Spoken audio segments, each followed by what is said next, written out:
Bonsoir à tous et merci à tous d'être présents. Nous nous réunissons ce soir afin d'aborder encore et encore la thématique de la positivité.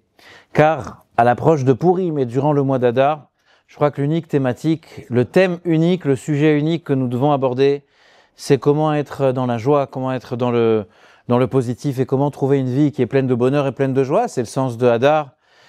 Et malgré le fait que nous vivions un temps de tension, un climat qui est tendu, on voit que les personnes sont anxieuses et on voit que les couples et les familles qui d'ordinaire en marche temps mal rencontraient des difficultés légères, faciles à gérer, à trouver des solutions. Alors c'est difficile dans ce climat actuel qui est très tendu. Et la lutte et les difficultés qui se déclarent à l'intérieur de nous nous obligent à revoir, à repenser, à revisiter cette question encore et encore. Comment cultiver dans nos familles, dans nos foyers, dans nos communautés, une atmosphère de positivité. Je travaille pas pour Carrefour. C'est toujours leur slogan? Non? Avec Carrefour, je positive, ça s'est arrêté? C'était quand on était enfant. Bon, ils positivent plus à Carrefour. Une atmosphère de comment être positif et comment être serein, trouver la sérénité. Un chassid, un homme extraordinaire, un homme pieux qui est le maître de mon maître, qui a été le maître de mon maître, qui est décédé aujourd'hui, décédé en 1994 ou 95. Il est né en URSS, il n'a jamais connu son propre père. Et d'ailleurs, quand on l'appelait à la Torah, le Rav Mendel Fouterfas, on l'appelait Arav Yamod Arav Menachem Mendel Ben Arav Menachem Mendel. Son père est mort avant sa Brit Mila, donc il a pris le nom on l'a nommé comme son père. Et sa vie durant, il a lutté pour diffuser, enseigner, inculquer le judaïsme. Et il a été, lorsque Staline, à la fin de la Deuxième Guerre mondiale, a permis aux Polonais qui résidaient en URSS de retourner dans leur pays. Alors beaucoup de Juifs ont falsifié, ont fabriqué de faux papiers, des Juifs russes qui voulaient se sauver du communisme, pour pouvoir passer la frontière, sortir de l'URSS, passer en Pologne et de la Pologne aller en Israël, aux États-Unis ou en Europe. Et le Rav Mendel Fouterfas a créé toute une organisation qui permettait à des dizaines, voire des centaines de familles de pouvoir avoir ces faux papiers et prendre le train et quitter la Pologne.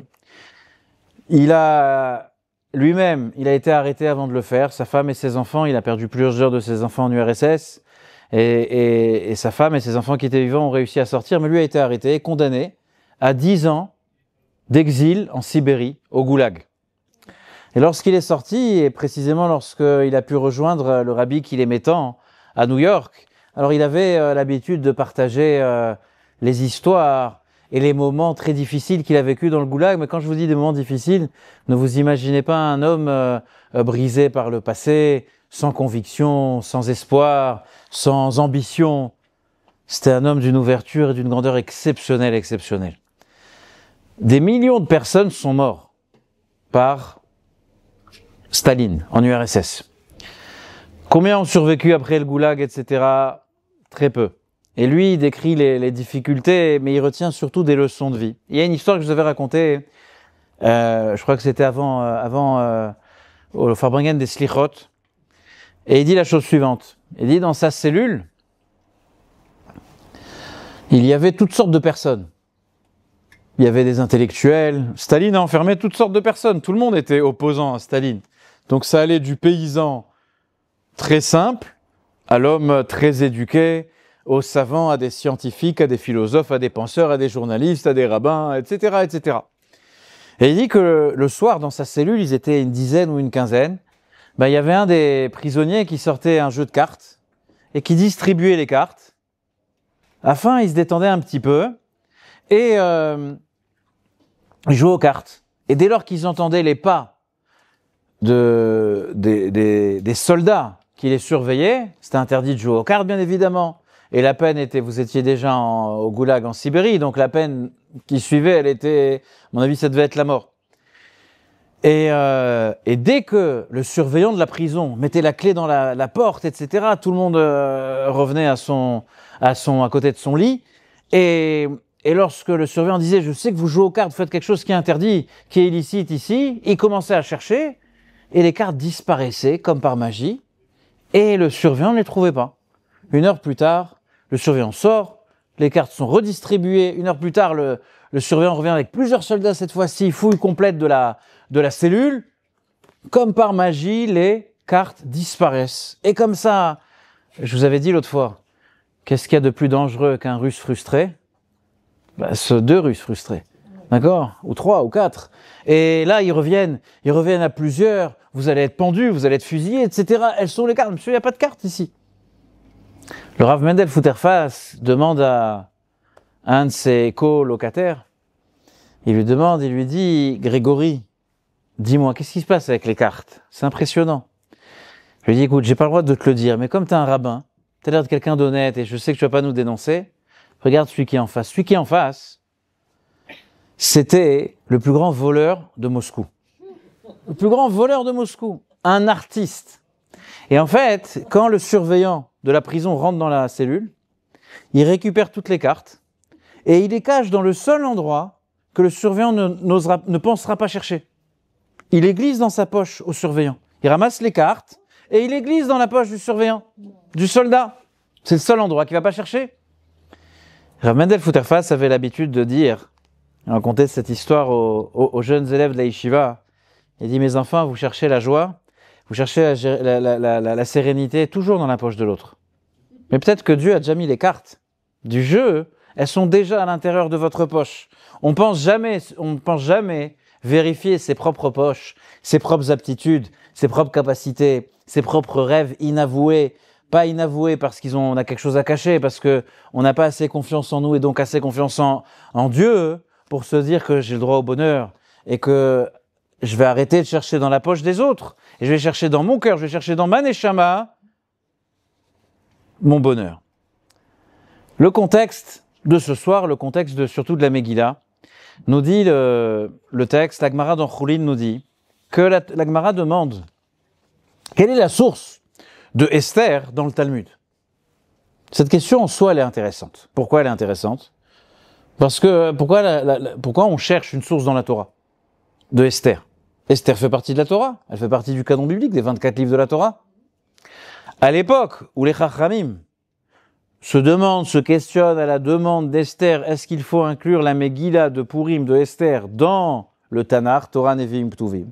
Donc la Gemara nous rappelle qu'il y a eu une discussion en disant où est l'allusion dans le texte de la Torah. Dans les sources que vous avez devant vous, la première c'est dans Dvarim, au chapitre 31, où Dieu dit « Je cacherai assurément ma face, Aster astir panai bayomahu ». Akadosh Baruch Hu nous dit un jour je cacherai ma face, Aster astir panai. Le mot Esther, le prénom Esther veut dire dissimulation. Alors je me suis renseigné auprès de Alex tout à l'heure, parce que j'avais entendu que Esther en perse voulait dire la lune, mais a priori c'est pas ça. C'est de l'arabe. C'est de l'arabe. Mais ça veut dire la lune. La lune. Et donc la lune apparaît lorsque la nuit tombe. À l'époque d'Esther, la lumière divine est voilée à un point où l'allusion que vous trouvez au sujet d'Esther dans la Torah, c'est lorsqu'on parle de dissimulation. C'est la raison, comme vous le savez, pour laquelle le nom de Dieu n'apparaît pas dans tout le rouleau d'Esther. Donc en fait, le contexte de l'histoire d'Esther est particulier. J'aimerais partager avec vous une étude que nous avons commencé ce Shabbat matin, ce Shabbat dernier, assez complexe, assez dense, qui a été donnée par le Rabbi en 1952, lors du jour de Purim 1952. Le Rabbi se base sur le verset qui est dit dans Esther, et que nous connaissons par cœur parce qu'on le récite tous les samedis soirs lors de la Havdalah. La Yehudim Aïta Ora Vesimcha Vesason Vika. Pour les Juifs, dit la Megillah à la fin, lorsque Haman est pendu, tous les ennemis d'Israël disparaissent, que pour les Juifs, il y eut la lumière, l'allégresse, la joie et la gloire. Le Talmud ne comprend pas ce verset uniquement par un style de phrase, une formulation poétique, la joie, l'allégresse, etc. Mais, vous l'avez ici sur vos feuilles, dans le traité Megillah, il est dit, la lumière, la Yehudim Aïta Ora, ils ont eu la lumière, c'est la Torah, l'étude de la Torah. Vesimcha, la joie, c'est la joie des Yom Tov, des Yamim Tovim, des jours de fête, Pessah, Sukkot, Shavuot. Sasson, l'allégresse, c'est la mitzvah de la Mila. Et la gloire, Veyekar, la gloire, les marques d'honneur, ce sont les tefillin. Quel est le sens de cette Gemara? Quel est le sens de ce passage dans la Gemara? Alors sachez que lorsqu'Aman décrète que dans un an, le 13 Adar, tous les Juifs mourront, tous les Juifs de l'Empire, c'est-à-dire les Juifs de la planète tout entière, car Achashverosh régnait sur la planète tout entière. Lorsqu'Aman fait ce décret ne concerne que ceux qui se revendiquent être des Yehudim, être des Juifs. Celui qui renonce à sa religion n'est pas concerné par ce décret. 4 points fondamentaux dans notre tradition, 4 points fondamentaux font l'objet de l'insistance d'Aman. C'est l'étude de la Torah, la réjouissance le jour des fêtes, la mitzvah de la Mila, de la circoncision, et la pose des tefilines chaque matin. Pourquoi Aman choisit, Aman qui est certes, bien évidemment, diabolique, maléfique, etc., mais qui reste un homme particulièrement intelligent, pourquoi Aman choisit ces mitzvot? Parce que ces mitzvot représentent ce qui s'appelle en hébreu un hot, un signe qui nous lie à Kadosh Baruch Hu. Vous allez me dire, toutes les mitzvot sont des moyens de nous lier à Dieu. Mais ce qui s'appelle des otot, des signes, un signe particulier qui différencie celui qui le fait de tous les autres, sont particulièrement ces mitzvot. C'est d'ailleurs la raison au passage pour laquelle on ne porte pas les tefilines le jour de Shabbat, parce que Shabbat est un hot en lui-même, un signe, et on ne porte pas 2 signes en même temps, donc c'est ça qu'on ne met pas les tefilines le Shabbat. Lorsque le décret d'Aman disparaît, alors là nous dit la Megillah, alors la Yehudim, Aïta, Ora, Vesimra, Vesason, Vikar. À ce moment-là, les Juifs connaissent à nouveau et d'une manière nouvelle la joie et l'allégresse dans la pratique de ces mitzvot. Ils ne vont plus les accomplir de la même manière, ils vont les accomplir avec beaucoup plus d'entrain, avec beaucoup plus d'investissement.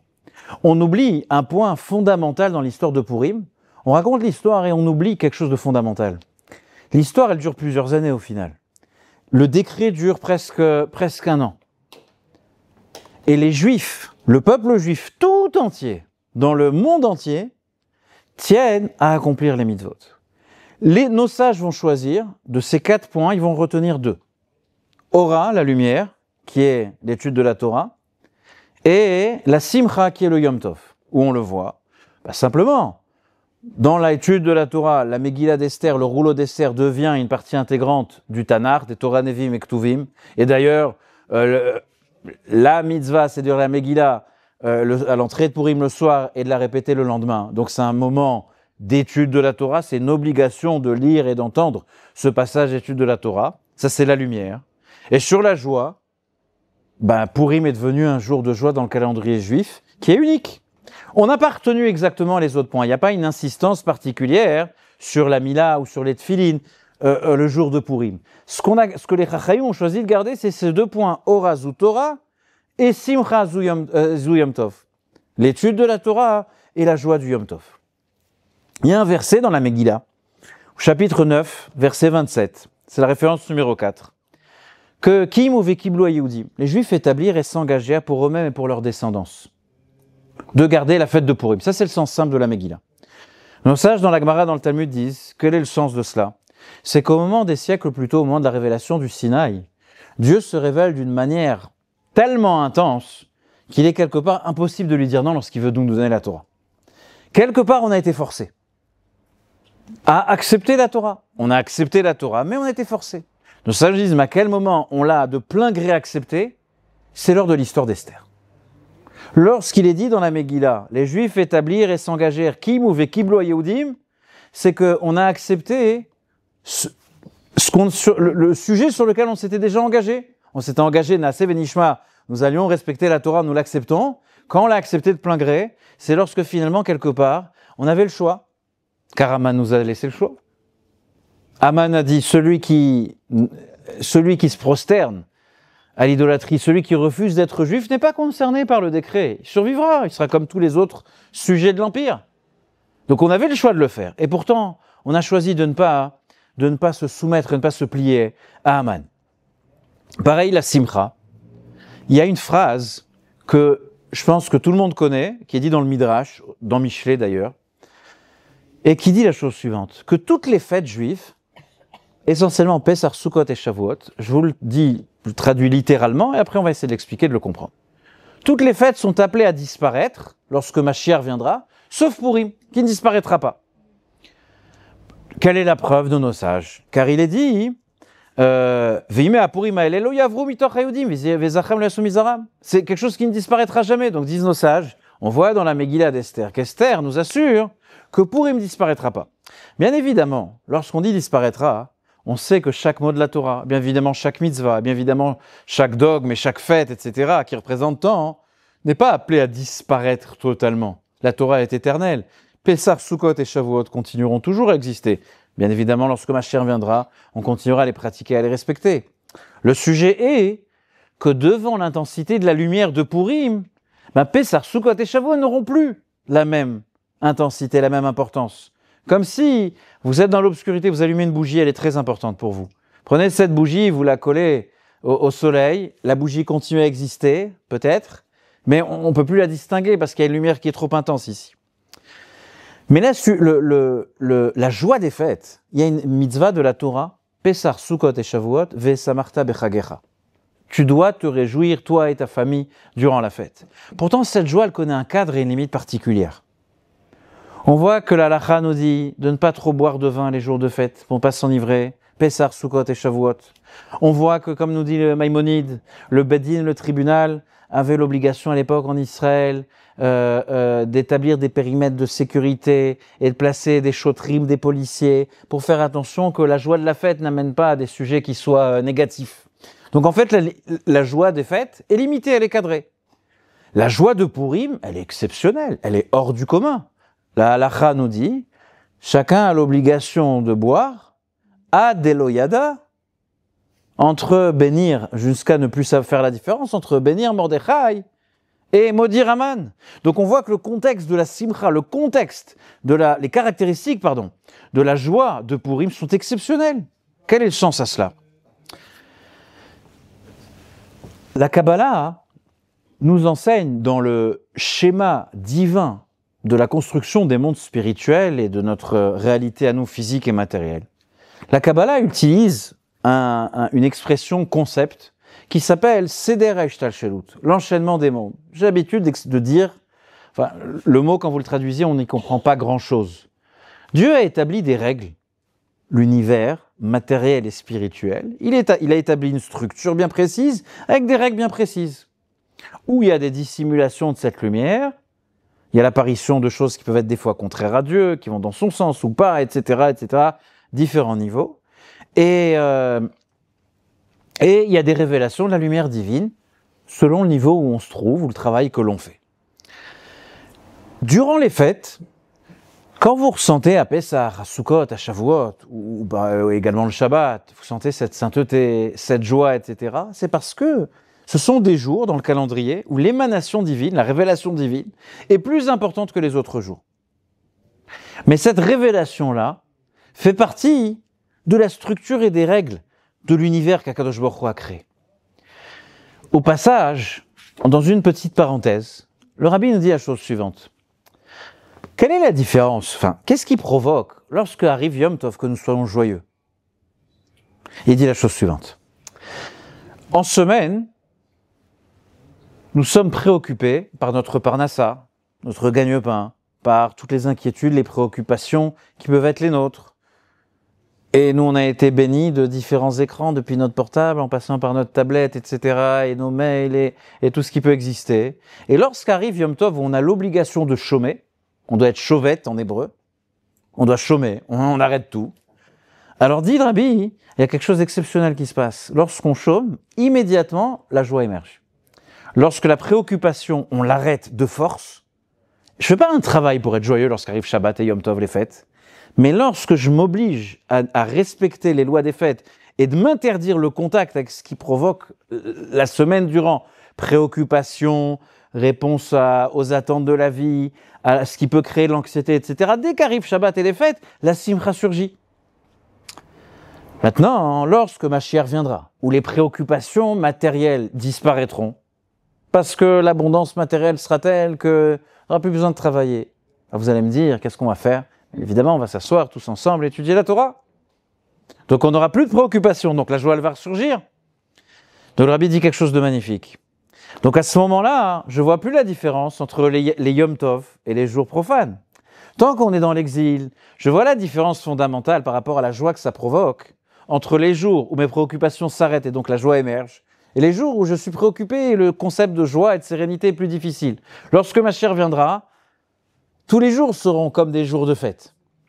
À la différence que Purim appartient dès à présent, depuis toujours, et ce pour l'éternité, appartient déjà à l'infini.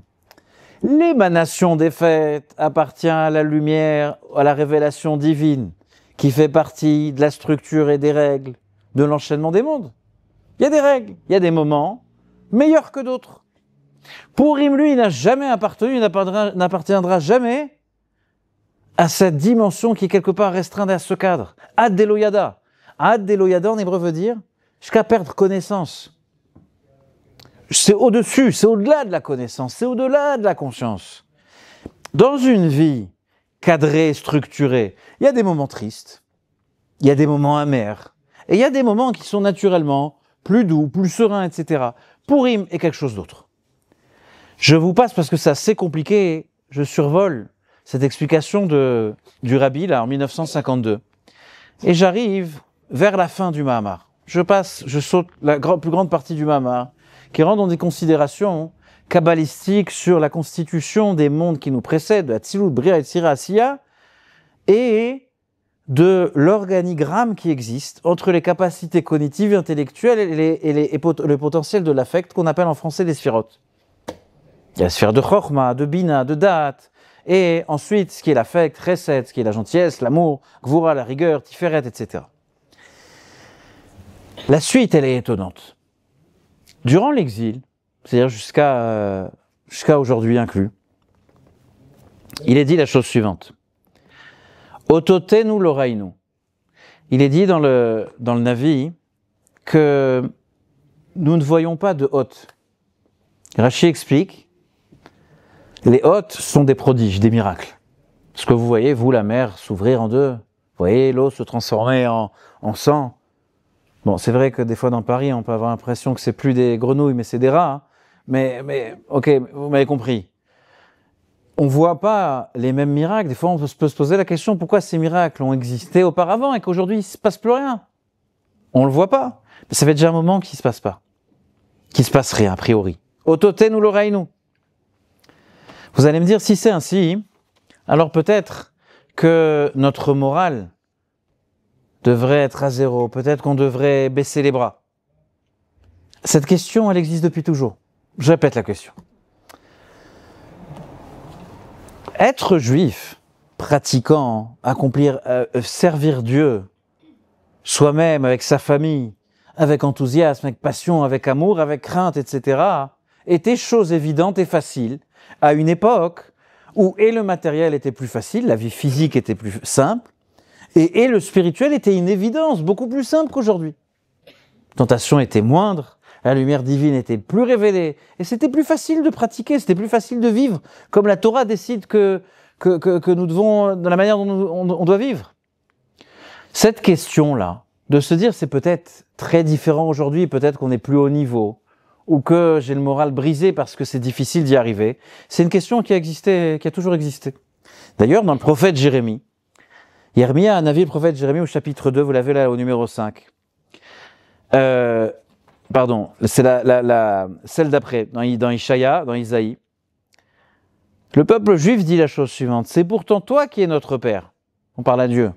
Car Abraham ne sait rien de nous. Abraham notre père, Abraham Avinu, ne sait rien de nous. Israël Yaakov ne nous connaît point. Toi, ô Éternel, tu es notre père, notre sœur de tout temps, tel est ton nom. Depuis longtemps, on s'est demandé, d'ailleurs dans l'introduction de l'un des livres du Maharal de Prague, le Maharal demande cette question qui depuis des années m'a toujours perturbé, dit, comment dire en français, les chiens font pas des chats. Alors il dit, comment est-ce possible que de Avram, Yitzhak et Yaakov, il peut y avoir à travers l'histoire des juifs qui soient très très loin, des personnes qui soient si loin de l'éthique, de la grandeur, etc., d'Avram, Yitzhak et Yaakov. Il pose la question, c'est quelque chose qui le dérange. Ici, dans le prophète Isaïe, dans Ishaïa, il dit la chose suivante. On ne se reconnaît pas dans le chesed, dans la bonté et dans l'amour, dans ce qui caractérisait Avram, le patriarche Abraham, il accueillait chacun, il est ouvert pour chacun, il jugeait personne. Un amour, une gentillesse sans fin. On n'arrive pas à se reconnaître dans cela, on n'est pas à ce niveau-là. Tu vas me parler de Yitzhak non plus, tu vas me parler de Yaakov Avinu Israël, Midat Hatiferet, la splendeur qui s'est alliée d'un côté l'amour sans fin et de l'autre côté la rigueur de son grand-père et de son père. Lui aussi, on n'arrive pas à se reconnaître et peut-être que lui-même ne nous reconnaîtrait pas. Pourtant, le verset dit Ki Avinu Ata. Mais malgré tout, peut-être on a du mal à se sentir à l'aise dans la généalogie qui est la nôtre. Mais une chose on sait, une chose on est certain, Ki Avinu Ata. Dieu, toi, tu es notre Père. Quel est le sens à tout cela? Alors le prophète continue, il dit, Ototenu lorainu. On a une époque, et ce depuis longtemps, où on ne voit plus les mêmes révélations divines, les mêmes miracles qu'à l'époque. Des fois, on est tenté de se dire que le juif qui a traversé la mer elle s'est ouverte, il a traversé, après il a reçu la Torah, et la semaine d'avant, il était en Égypte, etc. C'est facile d'y croire, ouais. C'est facile de pratiquer, d'où la question, bon, comment ils sont arrivés à faire le veau d'or? Bon, on est une autre fois, D'accord? Eh bien, le texte, la Kabbalah nous dit la chose suivante. Le sens, la réalité n'est pas qu'aujourd'hui, il n'y a plus de miracle. Seulement, celui qui bénéficie du miracle ne reconnaît pas le miracle. Le voile divin est tel, le voile qui tombe sur la lumière divine est tel, que même celui qui bénéficie de ce miracle n'arrive pas à le reconnaître. Parce que qu'est-ce que veut dire un miracle? Vous savez, dans la Torah, chaque chose a une définition, chaque concept a des caractéristiques, et chaque chose connaît son cadre et ses limites. Le mot miracle ne veut pas tout et rien dire. Qu'est-ce que veut dire le mot miracle? Alors le miracle peut se passer de manière différente. Ou le miracle peut être révélé, il est tangible, il est là. La mer était là, et d'un coup elle s'est ouverte, on peut traverser à pied sec. C'est évident. Il y a une autre conception du miracle, où la personne qui bénéficie du miracle n'arrive même pas à le ressentir. Pourquoi? Parce que ce miracle se cache dans ce qui s'appelle la nature. La nature a été créée, voulue, dirigée, constamment, au présent, à chaque instant par Dieu. Et dans la nature même, il y a deux compartiments. Le premier, c'est que, à force de le voir, on n'arrive plus à l'apprécier. C'est que quand on regarde la nature des choses, Shabbat dernier, quelqu'un disait, il venait de lire que chaque individu comporte à l'intérieur de lui 100 milliards de cellules. Je suis Mazal Tov, c'est très très riche. J'ai dit, t'imagines que Dieu il connaît chacune de tes cellules, où elle en est, chacun de ses traumatismes à chaque cellule, etc., etc. Tu n'es pas qu'un accident entre une boule de gaz et je ne sais quoi. Ça serait absurde. Enfin, aussi absurde qu'il est de croire dans le Big Bang, je pense qu'il est un peu moins absurde de croire qu'il y a quelqu'un qui a créé, que Dieu a créé à la racine de tout cela. Je dis, regarde la nature. La volonté de Dieu, qui est encore un automne, qui est l'automne, l'hiver, le printemps, l'été, la nature telle qu'on la connaît, et ce qu'on connaît encore pas, on ne sait pas encore. Tout cela a été voulu par Dieu. Si on sait le regarder, on voit un miracle. Pourquoi on ne voit plus le miracle? Parce que l'habitude. Pourquoi vos enfants n'apprécient pas d'avoir un objet qui coûte plus de 10 000 francs dans la poche? Parce que nous, lorsqu'on était enfants, on avait un objet, combien ça fait 1 000 € un iPhone? En 6 000 francs, 7 000 francs. Pourquoi à 15 ans, il y avait quelqu'un parmi vous, lorsqu'il avait 15 ans, il avait un objet qui coûtait entre 6 et 10 000 francs. Ça n'existait pas. C'est pas possible. Même un enfant, un gosse de riche, il n'y avait pas un objet de cette taille. Aujourd'hui, le gosse, il comprend pas. Il a pas de recul parce que c'est quelque chose qui est tout le temps là. Je le vois à chaque moment, à chaque instant, etc. Donc comme il est tout le temps là, c'est constamment là, il est possible que ça crée chez moi ce qui s'appelle de l'oubli. Et j'oublie qu'il y a quelqu'un derrière. J'oublie, quand je dis quelqu'un, c'est Dieu. J'oublie qu'il y a Dieu. Et des fois, je peux même aller pousser l'histoire jusqu'à croire qu'il n'y a pas de capitaine à ce bateau. Le monde, presque, j'ai l'impression que le monde se gère tout seul. Ça, c'est un niveau. Le second niveau dans la nature, c'est qu'il y a des miracles un peu plus poussés qui se cachent dans les lois de la nature. C'est-à-dire que l'œil physique ne voit pas, mais l'œil du cerveau, c'est-à-dire l'intelligence, le discernement, arrive à comprendre. C'est exactement l'histoire de Pourim. Comment elle commence l'histoire de Pourim? C'est étrange, cette coïncidence, que le rabbin ultra-orthodoxe Mordechai se retrouve derrière un mur, une porte, il entend le complot de deux de deux soldats des services secrets d'Achashverosh qui complotent, fomentent contre lui, etc. Et on voit comment l'histoire, les rouages, tout rentre, etc. Celui qui veut rien y voir, il y voit rien. Il y voit une excuse pour tout un peuple de créer une nouvelle fête. Bon, c'est vrai que nous, il ne faut pas nous pousser trop pour faire une belle table, inviter tout le monde, profiter ensemble. Mais quand on arrive à lire avec l'œil du cerveau, avec discernement l'histoire de Pourim, c'est pas l'ouverture de la mer, c'est pas la même sorte de miracle. C'est un miracle qui se cache dans les lois de la nature. On a un Haman qui monte, on a une Vashti qui descend, on a une Esther qui apparaît. On voit comment chaque pièce, elle arrive. Mais c'est pas des choses qui sont cachées. Quand le texte, le prophète nous dit Ototenu l'oreinu, on ne voit pas, c'est que l'œil physique ne voit pas, hein, comme la révélation du Sinaï, comme l'eau qui se transforme en sang et tous les miracles qu'on connaît, etc. dans la Torah. Mais qu'est-ce qui est en train de se passer? C'est que la chose suivante. Avraham Avinu, je reviens à Avraham.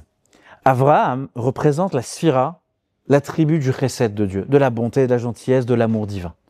À un tel point, son travail sur cette terre, l'héritage d'Avraham, le monument qu'Avraham crée sur cette terre, l'institution qu'il crée, c'est qu'il devient l'ambassadeur de la sphira, de la sphère de chesed sur cette terre. Et le texte nous dit que le voile, Vanochi aster astir panai, je cacherai ma face, c'est qu'on ne voit plus ce chesed divin de manière évidente. On ne voit plus la bonté divine de manière aussi évidente que Avraham peut l'apercevoir et comment Avraham l'exprime durant sa vie. C'est-à-dire que dans l'affect, ce qui constitue les midotes, entre guillemets, dans l'émanation divine, est totalement voilé. On a l'impression que tout et tout le monde est indifférent à tout et à tous. Dans l'affect, on a l'impression que c'est quelque chose qui s'arrête. Alors qu'est-ce que nous dit le texte? Ce texte-là, il est de Ishaïa, ça remonte. Ishaïa nous dit que Avraham lo yadanu. Bien sûr, vous et moi, on était à l'école juive, on a appris Talmud Torah à l'école juive, on sait c'est qui Avraham, on lit dans la paracha, on parle d'Abraham, de notre père Abraham, etc. Mais est-ce qu'on ressent être l'héritier direct d'Abraham? Non, on ne le sait pas. Israël et Yaakov Avinu? Non plus, c'est pas quelque chose d'évident. Pourtant, le texte nous dit que la seule chose qu'on arrive à dire, qui est Avinu ata. On lève les yeux vers le ciel et on regarde Dieu, on lui dit tu es notre Père. On sait, on a cette capacité qui est là, cette potentialité qui est due à notre émouna dans sa version la plus simple qui existe, la plus authentique. Nous sommes tous des croyants. Pas seulement croyants de manière très extérieure et très superficielle, où c'est juste un mot comme un autre qu'on dit. On est croyants d'une manière à l'image de nos ancêtres qui, à l'époque d'Esther, ce n'est pas que des juifs ultra-orthodoxes qui ont refusé à Haman, de cesser d'être juifs. Tous les juifs, ils n'étaient pas forcément tous religieux, on voit bien. Ils ont participé au festin. Certains ont pensé qu'il fallait même se prosterner dans leur cœur, ils sont restés fidèles à Dieu. Mais on voit qu'en fait, cette émouna, cette forme de croyance dans sa version la plus authentique et donc la plus simple parce qu'elle n'est pas complexe et intoxiquée par ci ou par cela, il n'était pas dans des degrés d'amour et de crainte de Dieu que seul un tzaddik connaît. Il n'était pas dans un accomplissement de Torah et mitzvot que seuls des gens extrêmement pieux, etc. Mais ils ont pratiqué, ils ont provoqué chez eux un switch, un changement de paradigme en un instant. Ils ont révélé ce que le juif a de plus précieux. C'est cette capacité que, en un instant, on peut être dans la mer, mais en un instant, on peut transformer et arriver dans le doux. Et cette chose-là, arrivée d'une extrême à l'autre, elle n'est due qu'à l'authenticité de la nature de l'âme de la Neshama qui est à l'intérieur de nous. Lorsqu'on a dit tout à l'heure que toutes les fêtes sont appelées à disparaître, entre guillemets, ou avoir moins d'intensité vis-à-vis de Pourim, parce qu'en fait les fêtes, Pessah, Sukkot et Shavuot, sont liées à Avraham, Yitzhak et Yaakov. Avraham, c'est la fête de Pessah, comme on le voit dans la paracha où reçoit les anges. Yitzhak, c'est Shavuot. Yaakov, c'est Sukkot, Yaakov nassa Sukkota. Donc, dans les midot, dans l'affect, dans la manière de servir Dieu par l'amour, ou par comme Yitzhak, la crainte et une sévérité extrême, etc., ou comme Yaakov qui a un savant mélange de ces deux notions qui ont l'air contraires, Avraham et Yitzhak, son père et son grand-père, et il est capable de les conjuguer ensemble. Lorsqu'on n'arrive plus à servir Dieu, à être juif, à se connecter à Dieu de cette manière-là, alors là, on a Pourim. En fait, Purim est si puissant que lorsque la vérité absolue se révélera une fois pour toutes, pas une émanation, pas quelques gouttes de cette vérité, pas un peu de la substance de la vérité, mais la vérité entière sera là, c'est-à-dire là au moment de la vue de Mashiach, on ne servira plus Dieu parce qu'on le ressent, on servira Dieu parce qu'on le voit. Ce que la Kabbalah appelle Beprinat Re'iyah, le fait de voir, la perception. Je peux vous expliquer, imaginez-vous un homme qui vient du Moyen-Âge, vous l'amenez aujourd'hui, vous l'asseyez ici, vous lui expliquez doucement comment fonctionne un avion, vous lui montrez pas d'avion. Vous lui expliquez les ailes, la portance, l'air, les réacteurs, etc., etc. Laissez-lui un peu de temps avant de lui expliquer économique, business class, et un peu de temps, il va pas comprendre. Ça, il aura plus de mal, je crois, que le reste. Et il peut peut-être vous entendre. Ça pourrait faire sens dans son esprit. Par contre, on peut faire autre chose. Prenez-le, amenez-le à Roissy-Charles de Gaulle. Vous le laissez devant une piste de décollage et il regarde le spectacle. Entre entendre quelque chose et le voir, quand on nous explique quelque chose, vous pouvez toujours dire c'est pas vrai. Vous pouvez toujours vous poser des questions, dire ça a l'air beau, mais je sais pas. On peut toujours distiller des doutes à l'intérieur des informations qu'on vous donne lorsqu'on entend les choses. Mais lorsque vous le voyez, c'est différent. J'ai vu l'avion décoller, j'ai vu l'avion atterrir. Est-ce qu'il y a quelqu'un aujourd'hui ici qui peut dire que le concept de l'avion n'existe pas? C'est faux. C'est une invention. C'est un fake. Mais non, on a tous pris l'avion. Oui ou non? On l'a vu. J'étais dedans. Lorsque ma chair viendra, ce sera pareil. Mais Purim, dès à présent, est déjà dans cet infini. L'histoire d'Esther, l'histoire de Mordechai, l'histoire du peuple juif tout entier a été un énorme cri, un énorme switch à dire qu'il y a Vinuata, tu es notre père. Regardez, je dis avec beaucoup de recul. Alors, peut-être les mots ne seront pas les mieux choisis, mais regardez la réaction de tout un peuple, pas il y a 2000 ans ou plus, il y a presque 2 ans en arrière, le 7 octobre, depuis le 7 octobre. Regardez l'attachement, quand vous lisez des témoignages et des histoires, malheureusement, il y en a beaucoup trop. Quand vous lisez, juste dernièrement, le témoignage de M. Bibas, ou comme lors de l'Inquisition espagnole, on lui demande d'épouser une autre fois pour lui laisser la vie sauve. Et qu'est-ce qu'il dit? Il n'est pas diplômé d'une chaire de philosophie je ne sais où sur le judaïsme et compagnie. C'est un juif comme vous et moi, je crois beaucoup plus que nous tous d'ailleurs, il nous dépasse de loin, mais a priori quelqu'un d'assez simple. Et qu'est-ce qu'il dit? Je suis né juif, je mourrai juif. Des témoignages comme ci ou comme ça, malheureusement il y en a beaucoup trop. Mais ce switch que le peuple est capable de ne jamais renoncer et de toujours trouver, pas seulement de la résilience, pas seulement de la force pour continuer, mais ce switch fou, qui est littéralement fou, de se dire envers et contre tout, qui a Vinuata. J'ai peut-être perdu dans ma généalogie, j'avais un grand-père, ce qu'on disait tout à l'heure, on a tous un grand-père, on a un grand-père qui était religieux, bah oui, et après il y a toujours 1 ou 2 générations qui s'est un peu regardé un peu à droite à gauche, après, hop. Mais ce switch à revenir à l'authentique, on en est tous capables. Ce qui définit la Neshama, ce qui définit l'être juif, c'est cette capacité-là. Encore une fois, tu disais que certains ont profité du repas d'Achashverosh. Donc certains se sont quelque part, extérieurement en tout cas, de manière hypocrite, se sont pliés. Mais au moment où il fallait faire le sacrifice suprême ou renoncer à tout, eh ben ils ont décidé de ne pas renoncer à leur foi, et de dire qu'ils étaient attachés à Kadosh Baruch Hu. D'ailleurs, c'est pour cela que dans la Megillah tout entière, il y a 12 tribus dans le peuple juif. Mais tout le monde s'appelle Yehudi dans la Megillah. Yehudi, on entend Yehuda, la tribu de Yehuda, pourtant ils ne venaient pas tous de Yehuda. D'ailleurs, le premier qui ne vient pas de Yehuda, c'est Mordechai. Pourquoi on les appelle tous Yehudi? Yehudi est celui, nous dit le Talmud, qui activement refuse d'embrasser une quelconque autre religion ou croyance. C'est pour ça qu'ils s'appellent tous Yehudi. Non, il n'est pas de Yehuda, Mordechai. Et la différence, c'est cette joie. Il y a des moments dans la vie où naturellement, avec l'habitude, On sait que lorsqu'arrive une Brit Mila, arrive la bar mitzvah d'un enfant, le mariage de notre enfant, etc., on sait qu'on se doit d'être joyeux. Alors on est joyeux. Arrivent les jours de fête, on est joyeux. On sait qu'on a des dates, des moments où on est joyeux. On essaie de se forcer à l'être et on y arrive à l'être. Cette joie, elle connaît un cadre. La joie de Purim, elle connaît aucun cadre. Elle connaît aucune limite. Elle est capable de venir extirper n'importe quelle personne dans n'importe quelle dimension dans laquelle il se trouve et de venir lui dire la chose suivante. Tu peux aujourd'hui sortir de tout cela.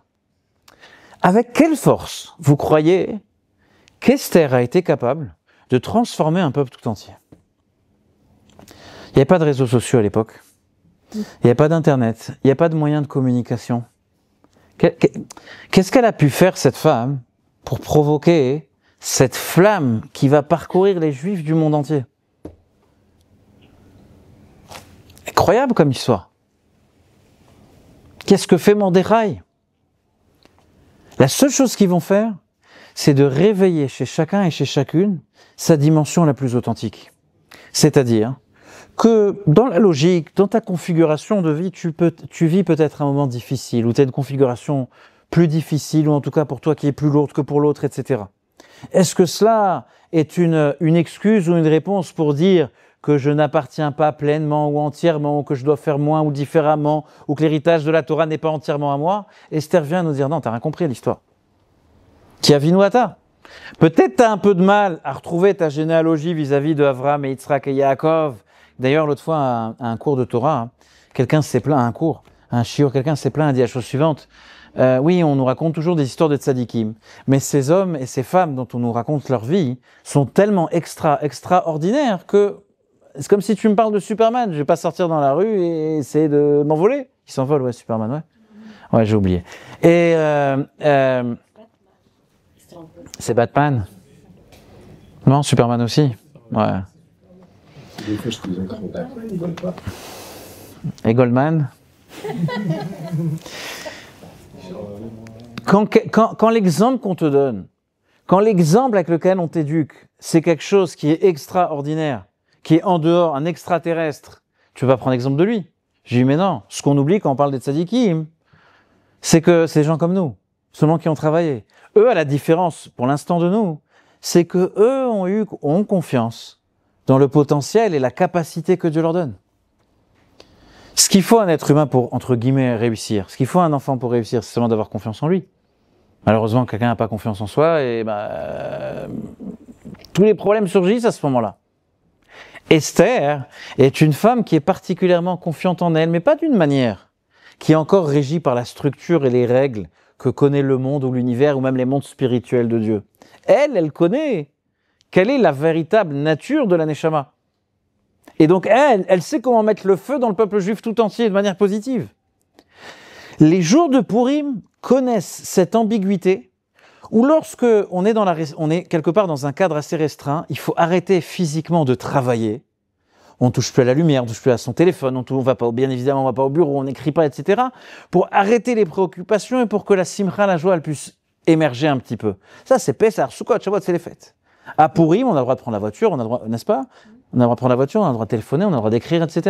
C'est-à-dire que les préoccupations matérielles existent le jour de Purim.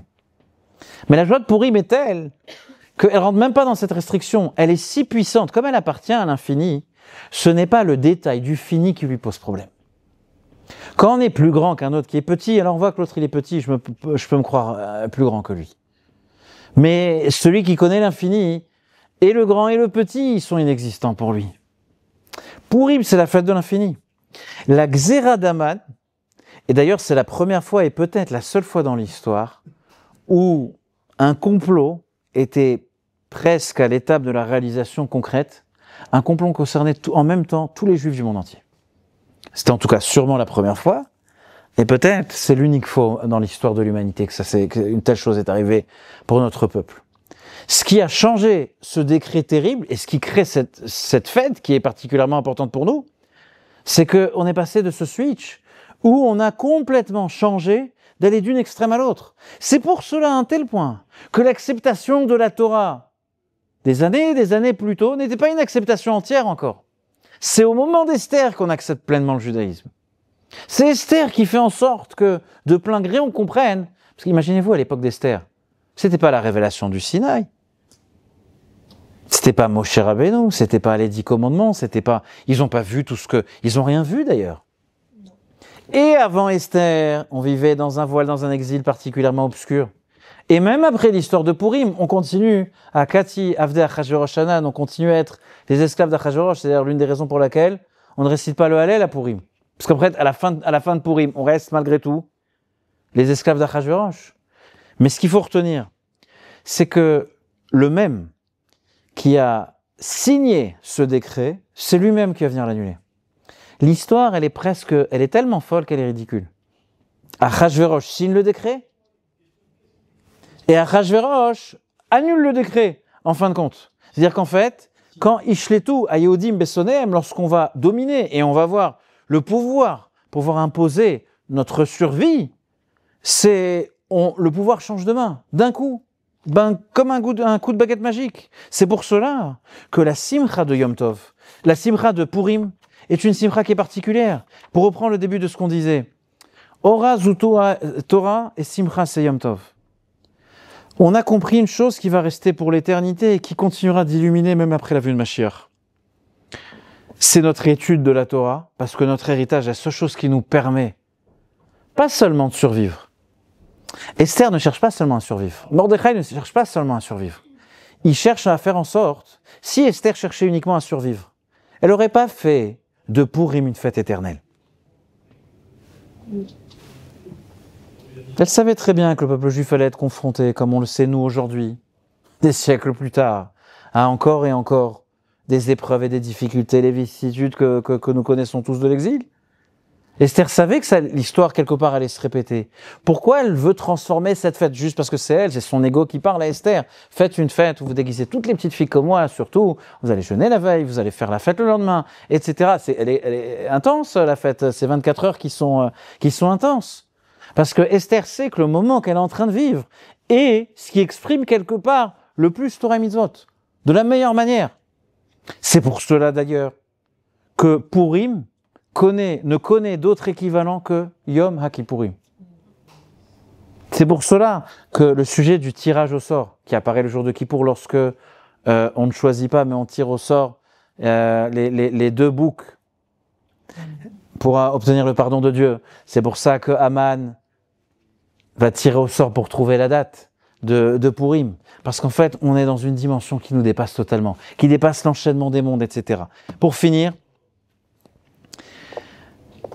peu importe le moment dans lequel nous nous trouvons dans notre vie, à notre époque, il y a plusieurs sortes de personnes. Il y a ceux qui lisent l'actualité et qui se disent, pardonnez-moi le terme, chlet, c'est fini. C'est tellement moche, c'est tellement grave, c'est fini. Bon, il faut dire à cette personne, ton père il disait pareil quand il lisait le journal, et ton grand-père il disait pareil, et ton arrière-grand-père, lorsqu'il a eu le premier poste radio, c'était pareil, et avant, quand c'était de bouche à oreille, il disait exactement pareil, et les cimetières sont pleins de gens comme ça. Il y a une autre personne qui se dit, bon, le monde a l'air moche, ça a l'air compliqué, on est anxieux, mais bon, comme on dit chez nous, Dieu est grand. Je ne vais pas le dire dans une autre langue, ça peut me faire arrêter d'un moment à l'autre. Et il y a encore une troisième personne, c'est celui qui est présent à Purim. Il sait que la force de Messirut Nefesh, le fait d'être capable d'être dans l'effort, dans la pratique de Torah Mitzvot. Le Rabbi dit que pendant des années, il faut savoir que le chassidisme et l'école de pensée Chabad Lubavitch a été une école de pensée qui est née en Russie, donc qui a connu l'époque du tsar, maltraité par le tsar, les bolcheviks, les communistes, les nazis, et ensuite l'assimilation à l'américaine. Donc il y a un peu d'expérience sur la difficulté dans l'exil. Le Rabbi dit, grâce à Dieu aujourd'hui, presque plus, ça a été encore le cas dernièrement, mais de manière générale, beaucoup moins qu'auparavant, personne n'est éprouvé à choisir entre la croix ou l'inquisition espagnole est finie. Mais quel est notre Messirut Nefesh à nous? Quel est le don de soi où on donne de notre vie? C'est lorsque on renonce à s'investir dans les préoccupations du quotidien pour s'offrir un peu d'éternité, s'offrir l'illimité, s'offrir l'infini lorsqu'on est dans la Torah et dans la joie. Comment amener Mashiach? Comment faire en sorte que la planète tout entière elle soit remplie de cet infini? Ben c'est lorsqu'on se l'accorde. Lorsque des enfants vont voir que leurs parents, lorsque les adultes vont voir que d'autres adultes sont capables de laisser pour faire mincha, pour prier, pour allumer les bougies, et que dire mais dans ta journée c'est aberrant, ok quand tu as le temps, tu veux répéter la tradition de tes ancêtres, ça me dérange pas, mais des fois ça a l'air bizarre. Lorsque je vous racontais la blague, il y avait une nouvelle caissière qui a été engagée à employer à Hypercacher. Bon, je n'ai pas le droit de dire de nom. Il n'y a qu'en France que... Et le premier jour quand elle commence à travailler Hypercacher, c'est la veille de Pessah. Alors elle voit les hommes et les femmes, ils n'ont pas un caddie rempli, ils ont 2, 3 caddies. Alors elle se retourne vers la collègue, elle lui dit le président de la République a annoncé un nouveau confinement. Je dis non, c'est juste 2 jours de fête. Prenez du recul. Prenez du recul. Regardez en Israël, c'est pas seulement de la résilience, cette capacité à ne pas retrouver seulement de la joie ou de l'unité, à retrouver une manière de vivre tout à fait nouvelle. Pas retrouver, je m'exprime mal. Après le 7 octobre, ils ont conçu une manière de vivre tout à fait nouvelle. Ils ont conçu quelque chose qui n'existait pas auparavant. Ça, c'est quand on appartient à l'infini. On va aller chercher, c'est l'antinomique ce que je veux dire, encore un bout et encore un bout et encore un bout, qui a priori ne pouvait pas exister auparavant. On arrive, on a la force de lever la tête. On a la force de continuer. Alors qu'on devrait s'arrêter. Alors que logiquement, humainement, émotionnellement, psychologiquement, si la personne dépose le bilan, on ne lui dira pas le contraire. C'est humain d'un moment de baisser les bras. Mais le texte nous dit, attention, ça fait un moment déjà. Tu te reconnais pas en Abraham? Bon, ok, ça va venir. Tu ne reconnais pas en Israël? C'est normal, ça va venir plus tard. Mais dis-moi la fin de la phrase, c'est quoi? Ben, on lui dira tous, Kiavinu ata, Hachem, tu es notre Père. Ça, c'est la force de Purim.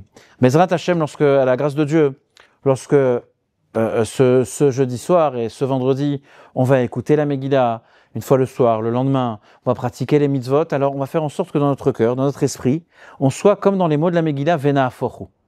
On provoque une transformation, une révolution, où presque soi-même on ne se reconnaît pas par rapport auparavant. Le Messirou Nefesh dont parlait le Rabbi, c'est peut-être pas celui de l'Inquisition ou d'autres époques, c'est celui de se dire je vais faire un effort, je vais repousser un peu du confort ou de la paresse que j'ai, pourquoi? Ben pour quelque chose de pas bien meilleur, de sans référence aucune par rapport à cela pour l'infini. Je vais mettre plus de Torah dans ma vie, plus de mitzvot dans ma vie, surtout, le médicament que nous avons besoin, beaucoup plus de joie, d'une joie qui est intense.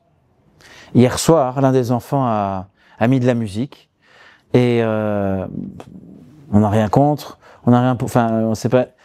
Et je vois que les gosses, ils se mettent à danser, mais on leur a pas dit on va vous convaincre d'aller danser, ils se sont mis à danser, donc du coup ma femme et moi on s'est levés, on a dansé, on transpirait, on tapait des pieds, etc. On a dû sûrement déranger les voisins, mais ça leur fait pas de mal. Et quand on a fini, un de mes enfants vient me voir et me dit « Merci papa ». Je dis « Pourquoi ?» Je dis « C'est vous qui avez le truc et tout ». Il me dit « C'était magnifique ». Et je dis « Mais alors je comprends, on n'a rien fait ». Il m'a dit « Mais on était libres. Levez-vous, dansez, la simcha de Hadar, la simcha de Purim. On défait les chaînes qui sont les nôtres et on commence à goûter ce qu'est la véritable liberté. J'espère que d'ici Purim, on puisse pratiquer... on puisse voir ce qu'on vient de dire, que Purim ne disparaîtra pas lorsque Mashiach viendra avec la venue de Mashiach. Chazak Or, merci beaucoup.